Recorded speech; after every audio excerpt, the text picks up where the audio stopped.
Salam alaikum wa rahmatullah. Alors, il y a des gens qui disent il faut écouter son cœur. Ouah, il faut écouter son cœur. Le cœur, il te guide dans la bonne voie.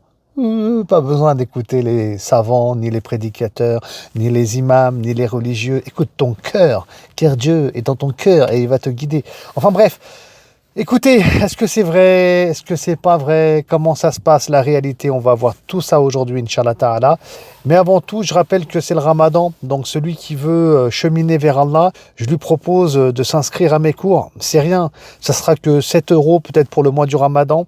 C'est aussi simple que ça. Après se désinscrit sur ma chaîne YouTube, il va suivre ainsi les pas du prophète sallallahu alayhi wa sallam, apprendre à le connaître, apprendre à l'aimer. Il y aura des cartes, des enseignements spirituels et contemporains, etc. D'accord? Donc ça se passe là maintenant. Vous n'allez pas être déçus. Votre cheminement vers Dieu va faire boum comme ça. Inch'Allah.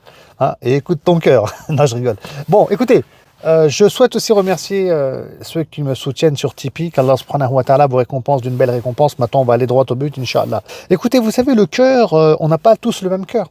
Il y en a qui suivent les pas de Shaitan, il y en a, ils aiment la dunya, il y en a qui sont proches de Dieu. Ça dépend des gens, en fait. Donc, il y a plusieurs types de cœur. Tu as le cœur qui est corrompu, pourri, quoi. Il est malade parce qu'il y a du vice, il y a l'amour des biens terrestres, l'amour du prestige, l'amour de la dunya. Vous voyez, ce cœur-là, il est attaché à ce bas monde. D'accord? Et du coup, il va pas t'aiguiller dans le bon sens. Et Shaitan, il est là, l'ennemi de l'être humain, il va jouer de tes passions et de ton ego, et donc il va vouloir t'orienter ici et là. Et donc j'ai envie de te dire, eh ben non, suis pas ton cœur.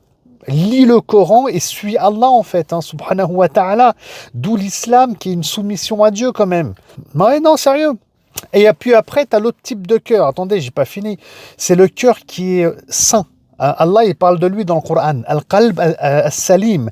Le cœur qui est saint. C'est ce cœur-là qui nous permet d'entrer au paradis. Le cœur saint, c'est là où il y a les bonnes intentions, là où il n'y a pas le vice. C'est pas le cœur qui est corrompu. Ce cœur-là, il est illuminé par la foi, grâce à la lecture du Coran aussi. Et quand le cœur, il est saint, l'âme, elle est sereine, elle est mutama'inna, comme Allah dit dans le Coran. Eh ouais.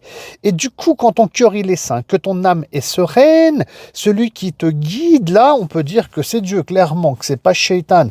Par conséquent, dans cet état-là, ouais, écouter son cœur, ça devient bien et intéressant quand il faut trancher, quand il faut prendre des décisions et quand il y a une voie à suivre. Vous voyez, c'est conditionné. Et ça, c'est important de le rappeler.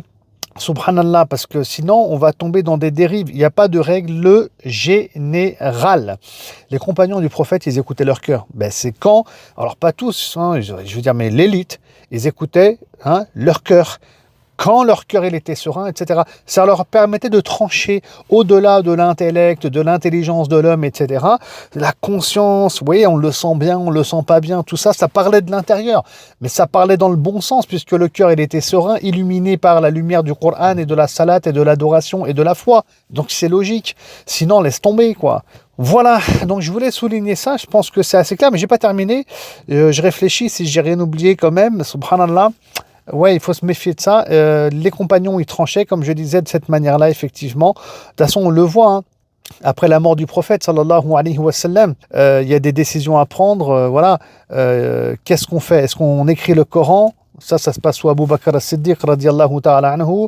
Abu Bakr, il n'est pas forcément d'accord. Il se dit, ouais, mais attends, on va pas faire quelque chose. Il dit ça à Omar, parce que c'est une proposition de Omar.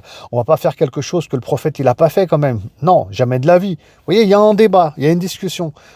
Et au final, quand son cœur, il va comprendre et il va pencher, bien entendu, vers le fait que c'est bien de l'écrire le Coran, et que finalement, au niveau de l'intellect, on comprend que ça contredit pas le Coran, ni la Sunna, ni rien du tout. Donc on va tendre vers cet avis-là. Et là, moi, ce que j'aimerais rajouter pour terminer, Inch'Allah, c'est que, écoutez, l'ennemi, c'est Shaitan. Et des fois, tu vois, tu crois que ton cœur, il est sain, tu crois que ton âme est sereine, tu crois que tu es dans la bonne voie, tu écoutes ton cœur, mais peut-être qu'il y a un piège.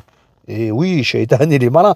Peut-être qu'il y a un piège. Alors, comment faire pour déjouer ce piège? Utiliser l'intelligence, réfléchir, voir si la décision qu'on prend, etc., ne va pas contredire ni les textes de Dieu, ni la sunna et la voix du messager de Dieu, sallallahu alayhi wa sallam, ni les finalités de l'islam. Et puis aussi, comme ils ont fait ici, Abu Bakr et Omar, et aussi la consultation à Shura. Omar, il a une idée, ok, lui, il le sent bien dans son cœur, ça, mais Abu Bakr, non.